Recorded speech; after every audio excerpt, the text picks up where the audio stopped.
Hey, what's up, guys? This is David Chase Taylor of 911truther.org. Today is October 6, 2023. So based on breaking news and events, it appears the CIA headquarters located beneath CERN at Lake Geneva in Switzerland is going to stage an October surprise between the dates of October 6th and Halloween, October 31st, 2023. Exactly what this particular surprise entails is obviously not known, but I'm going to share with you today a report from The Hill, which is entitled 7 Wild Plot Twists That Could Upend the 2024 Election. So I'm just basically going to highlight what they're saying, and so on the public record here, because as with all attacks, terror events, assassinations, etc., the CIA always foreshadows it in print and in the media to basically grant them plausible deniability. In other words, they put it on paper, they put it out there in the news so that it makes when these events transpire in reality, people are more accepting and they acquiesce to the notion of them. Similar to like before 9/11, they were flying planes into buildings in both movies and in television in order to program people for this huge event. So I read this morning and it was quite shocking. So I'm going to share these 7 particular plots that the CIA is planning to execute this October, and in the hopes that they will not execute them. So firstly, I'm going to read you verbatim what they say. One of the 2 presidential candidates, that's Trump or Biden, dies or is forced to withdraw for health, legal, scandal, impeachment, conviction, or reasons unimagined. This is not really so far-fetched for the 2 men at such advanced ages, one of whom is facing 4 indictments, but who is even considered it as a possibility. So basically, what they're saying is that they're going to do something to Trump or Biden to basically nullify them and knock them out of the race. And this is expected in October of 2023.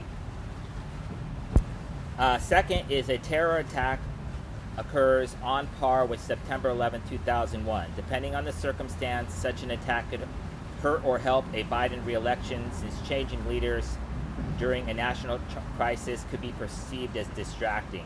So basically what they're saying is they're going to stage a 9/11 style or 9/11 type event, and basically they're going to call for martial law, and the whole democratic process of the 2024 election is going to go out the window. So, you know, if you tuned into my blog, 911truther.org, that's what I basically write about virtually every single day, is these heinous plots that they're contracting.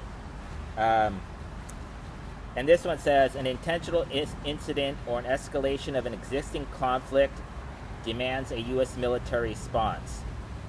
Suddenly, foreign policy takes center stage. The U.S. is at war, resulting in a massive shift of public opinion away from domestic issues. And I'm not going to read the rest of the paragraph, but essentially this is like a Gulf of Tonkin, a Cuban Missile Crisis, a 9/11 style event, or 9/11 style terror attack or event transpiring outside the U.S. borders. So basically,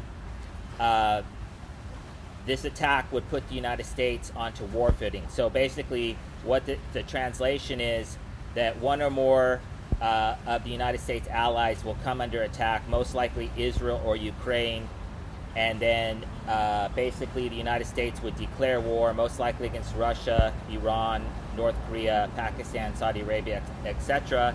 And then this would obviously attempt to negate the democratic process in the United States. So like a Pearl Harbor-like moment, if you will. Number 4 is close to the election, so we're like 13 months out. A crippling, prolonged cyber attack on critical infrastructure leaves the U.S. exposed and vulnerable. So a few weeks ago, I published a report about a North Korean worm, a cyber worm attack. So this appears, and then last week I just published a report about a Ukrainian cyber attack targeting Russian nuclear power plants and nuclear reactors. So this is a DEFCON level cyber attack, and this is most likely, if it looks like Trump's going to win the election, if it keeps going that way, and it's obviously going that way right now, then they're going to basically pull the plug on the internet and television and stuff like that. So this is basically because the online community is basically where the discussion about what's going on is taking place. So they want to nullify that. That's exactly why Elon Musk took over Twitter, changed the name, changed the whole format, is to basically eliminate the conversation about what's actually going on. So number 5 is domestic terrorists launch attacks either in response to the incarceration of Donald Trump or in response to his renomination.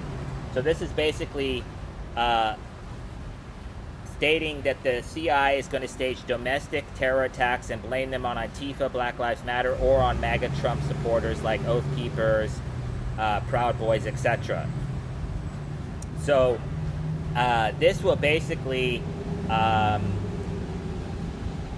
this is what I've been basically trying to highlight for the last 2 years, is the political persecution, the so-called witch hunt of Donald J. Trump, is specifically because they're trying to create a motive for a revenge attack against the state, the United States.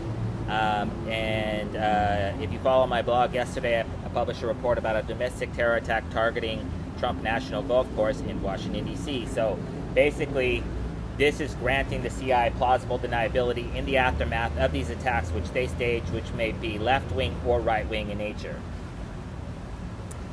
Okay, and number 6 is using artificial intelligence, domestic or foreign players create deep fakes close to the election, wreaking havoc on campaign messaging that voters believe is authentic. So basically, they plan to play the Russian interference card once again. This time it may be blamed on China, Iran, North Korea, Pakistan, Saudi Arabia, etc. But essentially, this is basically giving them an out. So in the event that they don't like the results of the election, they can basically claim that there's interference, which resulted in their candidate not winning. There's also the possibility that they would stage,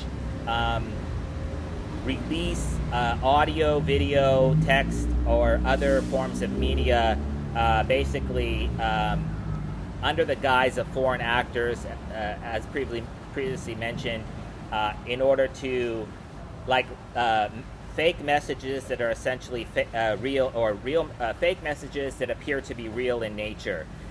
For example, if they release a Donald Trump sex tape, and then because Trump is so high in the polls, artificially high, then he would begin to crash. And then only later, once he resigns under the guise of this, or commits suicide, or is imprisoned, or whatever for this crime or this videotape or whatever, then we'll find out that it's fake. And last but not least is number 7. Wait for my phone to catch up here.